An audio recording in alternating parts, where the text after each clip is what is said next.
네, 애국 순찰팀을 이끌고 전국 방방곡곡을 누비는 환경부 단장 모셨습니다. 어서 오십시오.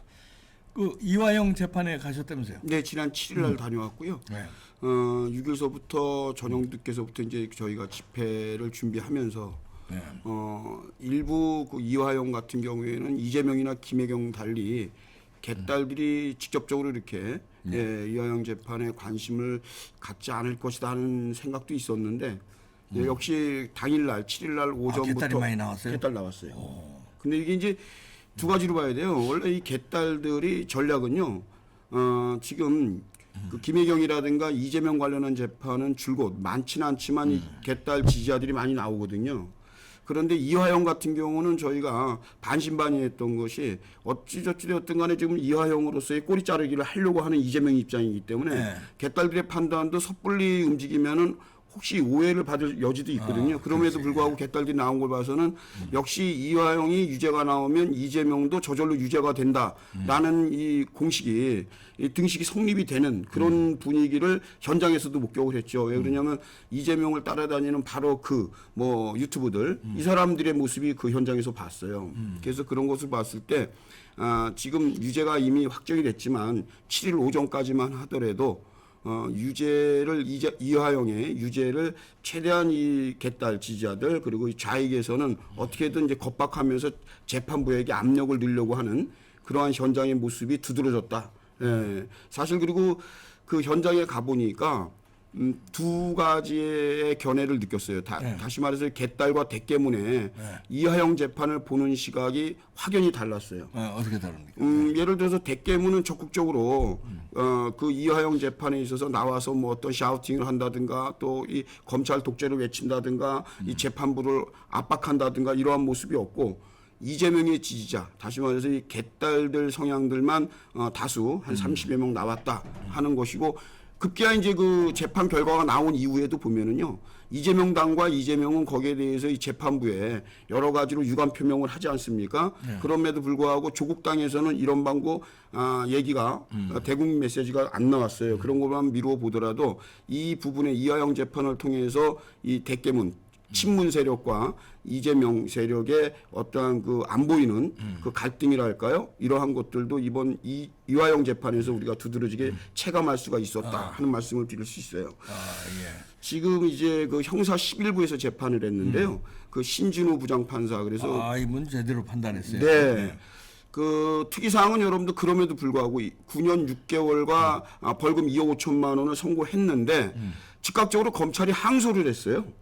그 항소한 부분은 뭐냐면 외환관리법에 근거한 그 800만 달러 대북 송금에 대해서 일부 신준우 부장판사님이 한 400만 불 정도는 환치기 정도고 외국환거래법으로 위반으로 보기에는 무리가 있다 해서 일부 무죄를 줬는데 그 부분도 즉각적으로 지금 대한민국 검찰에서 항소를 했습니다. 그러니까 9년 6개월의 형량이 부족하다는 거예요, 검찰은. 검찰. 구형이 15년이었잖아요. 그렇죠. 그 검찰의 15년을 이제 우리 대한민국 검찰에서는 여러 가지로 검토한 바 최소 10년 이상의 징역형이 나왔어야 한다 하는 논리로 지금 검찰이 즉각적으로 항소를 했다 하는 것도 우리가 저쪽에서도 항소했나요? 당연히 하죠. 이재명 쪽, 네, 이화영 쪽. 이화영 쪽에서도 그 변호인단이 뭐 눈물을 흘리면서 뭐 쌍시옷을 그려내면서 저는 그런 변호사들 처음 봤어요. 근데 이 김광민 변호사라고 하는 이 사람인데 이 사람이 사실 이재명도 잘 아는 사람입니다.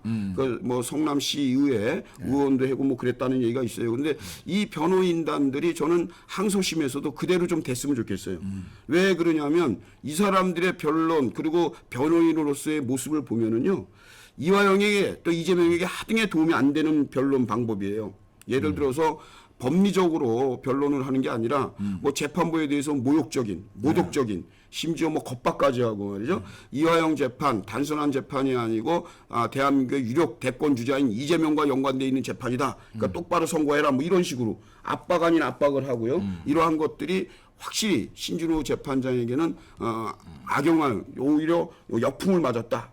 역효과. 그러니까 겁박을 했는데 그것이 오히려 화를 자초했다. 이렇게 우리 국민들은 보는 거죠. 그래서 이 재판이 지금 여러분들 아시겠지만 1년 8개월 만에 지금 나왔어요. 그러니까 1년 8개월 만에 1심이 나왔는데 이게 재판부 기피 신청도 하고요. 파란만장한 재판이었어요. 심지어 뭐 이화영 씨의 부인 백정화 씨 같은 경우에는 법정 안에서 변호인을 해임시키고요. 이거 또 이례적이죠. 소리 지르고. 예, 이례적이죠. 네. 그리고 심지어 뭐 남편인 이화영에게 이런 식으로 진술하고, 그러니까 이재명 처음에 이화영이 이렇게 진술이 오락가락했던 것은 처음에는 이재명이 연결이 돼 있다, 보고했다라는 취지로 법정에서 진술을 해요.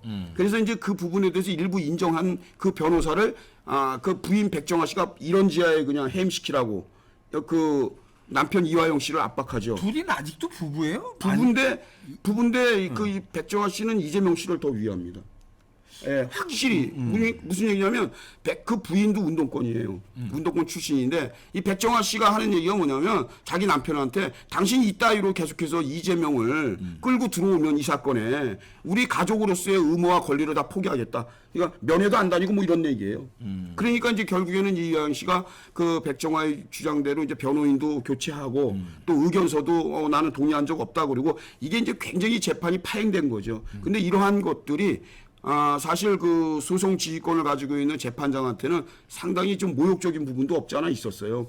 그 판사도 사람인지라 그 법정에서의 태도를 중요시 여기거든요. 그렇겠죠. 그래서 공범관계에 있는 김성태가 이제 다음 달 7월 12일 날 1심 선고인데요.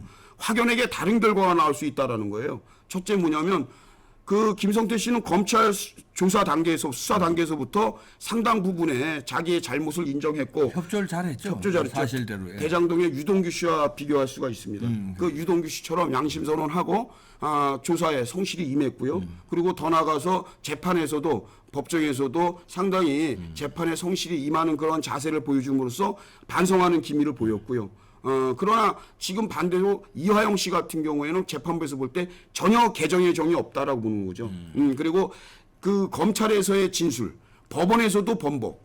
이러니까 이 이화영의 진술에 신빙성이 없다라는 거예요. 그러나 지금 이화영의 변호인 측은 오히려 이 재판 결과에 대해서 일방적으로 김성태의 진술만을 증거로 채택했다. 이건 너무 편향적이다. 이렇게 볼멘 소리는 하는데 그 재판부는 이번에 신주루 부장판사님은 굉장히 심사숙고하면서 아무래도 정치인 관련 그리고 유력 정치인 관련 재판이기 때문에 아무래도 신경이 더 쓰였겠죠. 그럼에도 9년 6개월의 중형을 선고할 수밖에 없었던 건 여러 가지 범죄 사실과 함께 그리고 세 가지 모든 외환관리법, 뇌물죄, 증거인멸교사 세 가지를 다 유죄, 일괄 유죄. 그러면서도 또 하나 법정 태도라든가 그리고 검찰에서의 수사상에서 예를 들면 이화영이가 뭐 술자리 회유를 당했다 뭐 이런 얘기도 있었잖아요. 거기에 대해서 초지일관 일목요연하게 김성태는 그럴 수도 없고 그런 적도 없다. 이것만 보더라도 판사님이 재판장이 볼 때에는 그 두 사람의 공동정범이란 피고인들의 태도에 대해서는 이 재판장이 가지고 있는 고유 권한도 있거든요. 장량감경을 한다든가 아니면 법이 허용하는 그러니까 재형 법정주의에서 법전에 나와 있는 최고형을 선고할 수 있는 것이거든요. 그런 거로 미뤄보자면 이번 7월 12일 날 김성태 선고는 상대적으로 여러 가지가 장량감경이라든가 개전의 정을 느끼고 있는 김성태에 대해서는 오히려 우리 국민들이 볼 때 확연히 유동규 씨의 재판과 비교한다면 반대 이화영에게는 중형이지만 최대한대로 법에서 선처를 또 할 수도 있다 하는 그러한 내용의 얘기들도 지금 7월 나오고 12일 날 7월 12일입니다. 야, 며칠 안 남은 네, 수원지방법원. 내일이네요, 내일. 네, 오늘 네. 11일이니까. 네, 맞습니다. 네. 수원에 7월이요, 7월. 7월. 예, 다음 6월이 달, 아니라 예, 7월. 예, 예. 예. 자, 그러면은 이 이화영이 지금 그 9년 6개월 말하자면 중형을 선고받고 네. 지금 어떤 상태예요? 이화영은 지금 구속 상태죠. 구속 상태인데 예, 구속 뭔가 상태인데. 재판장에서의 어떤 표정이라든가 무슨 거기서 뭐가 맨 처음에 나왔어요? 나올 때는요, 네. 박사님 좋은 질문이었는데 웃으면서 이화영이가 네, 미소도 띄우고요. 지지자들이 화이팅도 외쳤고요. 지지자들을 보면서 또 목례도 살짝 하고요. 아주 의기양양하게. 예, 그리고 본인이 이런 중형이 나오리라는 걸 전혀 예상 못한 뭐 그러한 못했구나. 모습을 확연히 드러냈는데요. 결론적으로 선고 1심 선고가 딱 떨어지는 순간 긴 판결문이 낭독되고 9년 6개월의 벌금 2억 5천 때리는 순간 이화영은 월급색이 완전히 바뀝니다. 그리고 그 변호인들 2명 나와서 포토라인에서 인터뷰하면서 눈물 흘리는 퍼포먼스까지 하고 이런 걸 봐서는 이 사람들은 그 법리대로 재판을 받으려고 그런 게 아니라 외부의 영향력을 행사해서 자기들이 지금 뭐 이 부분에 대해서 뭐 특검 얘기도 나오잖아요. 네, 이러니까 지금 사법부를 완전히 흔들려고 했는데 그래도 대한민국의 사법부가 주저하지 않고, 예, 주저하지 않고 우리 법 감정대로 또 국민 정서대로 또 우리 국민들의 지금 이화영 재판 다시 말해서 이 대북 송금 관련해서 얼마만큼 엄중하게 보고 있는지를 사법부가 그대로 반영했다. 이렇게밖에 볼 수가 없는데 저는 이화영 재판이 곧 이재명 재판이라고 하는 것을 느낀다면은 지금 이재명도 녹록치가 않은 거죠. 이러다 보니까 이것을 정치적으로 지금 끌고 가려고 그래요. 뭐 특검을 한다든가 심지어 뭐 이런 얘기도 있잖아요. 야, 이러다가 검사 이번에 탄핵한 것처럼 판사 탄핵 외치는 거 아니냐. 이러한 얘기까지도 지금 뭐 우리 국민들이 나오는데 하여튼 이번 이화영 재판을 통해서요. 아직 대한민국의 사법부는 살아있다. 예, 그나마. 사실 박사님도 냉정하게 보면 하루 전까지만 해더라도 이 얼토당토하는 이러한 예를 들어 뭐 과거에도 보면 유창훈 판사라든가 뭐 이런 사람들 뭐 박전진 뭐 이런 그 정치 성향이 있는 판사들 이런 사람들이 담당하게 되면 이것이 또 다른 우리 국민들의 논란거리가 될 수 전혀 우리 국민들이 생각하지 못한 결과가 나올 수도 있다 이런 우려의 목소리 나왔잖아요. 근데 이제 하나 우리가 그 전에 분위기가 있었어요, 박사님. 뭐냐면 이 신진호 부장판사가 과거에 은수미를 진역하고 구속시킨 사람이에요. 은수미. 예, 은수미 성남시장. 성남시장 이재명 전에 이재명 이재명 후임으로 후임으로 왔던 은수미를 즉각적으로 법정 구속했던 그 진역형을 선고했던 그 판사다 뭐 이런 얘기들이 공공연하게 들리긴 했어요. 들렸는데 그런다 하더라도 지금 이재명이 누굽니까? 일당에 그리고 지금 여의도 대통령이라고 뭐 저렇게 독선과 폭정을 한다 뭐 이런 얘기가 들리는 가운데서 그 신진호 부장판사가 여러분들 냉정하게 보면 얼마나 또 위축 아닌 위축을 받았겠습니까? 그리고 개딸들이 거기서 난리를 치고요, 꽹과리 치고 그날도 막 꽹과리 치고 난리가 났어요. 아, 그래요? 전 언론들이 저희 대한민국 애국주철팀과 이 개딸들과의 그 맞불 집회를 아주 여러분들이 확인한 대로 총 언론이 다 그걸 다 보도했는데 저희들이 절대 굴복하지 않았고요. 그리고 그 자리에서 개딸들이 바닥에 주저앉는 모습. 저희는 밥을 굶어가면서 그 집회가 그날 2시 재판이었어요, 박사님. 그래서 또 집회를 준비하는데 또 아이러니하게도 그게 식사 시간하고 맞물려 가지고 점심 시간하고요. 그래서 저희는 준비하면서 우리가 이 재판 결과를 끝나면은 밥을 먹자 우리는 이렇게 독려했는데 개딸들은 도시락을 갖다 먹더라고요, 박사님. 도시락을 주문해 가지고요. 거기 도시락 까먹고 있더라고요. 그래서 저희가 과연 한 3시 되면은 결과가 나올 텐데 쟤네들이 저 도시락 먹은 게 소화가 되겠냐 싶었는데 한 4시 좀 넘어서 결과가 나와요. 네, 4시쯤 네, 나오는데 보니까 개딸들이 뭐 울고불고 하고 뭐 난리를 치는데 한편에서는 빨리 해산하더라고요. 왜 그러냐면 기자들이 자꾸 그걸 부각시키고 찍으니까 자기들이 스스로 이화영 재판이 이재명 재판하고 뭔가 연결이 있다는 것을 끊기 위해서 그런지 개딸들이 바로 해산하는 모습도 보였습니다. 아, 그렇군요. 하여튼 이화영의 얼굴이 똥색이에요. 네, 완전히 변했어요. 처음에 나올 때만 해도 인사하고 뭐 법정에 나오다 보면 여러분들 그 지지자들이 그 앞에 있고 이화영 화이팅을 하고 뭐 이러니까 의기양양하게 자기가 마치 이번에 뭐 무죄를 받을 요량으로 그런 모습도 보이고 그랬는데 그 모습을 바라보고 있던 신진호 부장판사님은 속으로 참 가소로웠을 것 같아요. 왜냐면 판결문 다 적어놓으시고 형량 다 적어놓고 벌금 2억 5천 다 적어놨는데 피고인이 나오면서 좌우에 보면서 미소 띠면서 자기 지자들한테 목례하는 척하고 그러니까 여러분들 그 신진호 부장판사님 생각할 때는 얼마나 속으로 비웃고 왜 그러냐면 뻔뻔스러운 놈들 뻔뻔스럽죠. 1년 8개월을 속색했어요. 그리고 재판부를 기피 신청했어요. 나 이 재판부에서 재판 못 받겠다. 근데 기피 신청에 조건이 있는데 조건이 하등이 안 맞아요. 그러니까 예를 들어서 뭐 신진호 부장판사가 이화영과 이해관계가 있다든가 친인척 관계가 있다든가 동문이라든가 선후배 관계 이런 합리적인 기피 신청의 요건이 돼서 요구해야 되는데 한마디로 뭐 자기 입맛대로 나 별로 저 재판부 재판장 별로야. 내가 볼 때 느낌이 안 좋아. 그 기피 신청 받아주겠냐고. 그러니까 이 이화영 입장에서는 첫 단추도 잘못 껴진 거예요. 이 재판부하고 신진호 부장판사 형사 11부하고는 첫 단추부터 좀 악연인 모습이 있었어요. 거기다 또 그 법정이라는 데가 얼마나 엄중하고 엄숙해요. 거기서 백정하고 부인도 대단하더라고요. 소리 꽥꽥 지르고. 아, 이번에도 나왔어요? 이번에는 이제 결과 보려고 나왔겠죠. 나왔어요? 결과, 예. 그런데 그 전에 심리 때, 공판 때 보면 소리 지르고요. 심지어 여러분들 그 변호사도 소리 지르고 나왔어요. 재판부에. 예?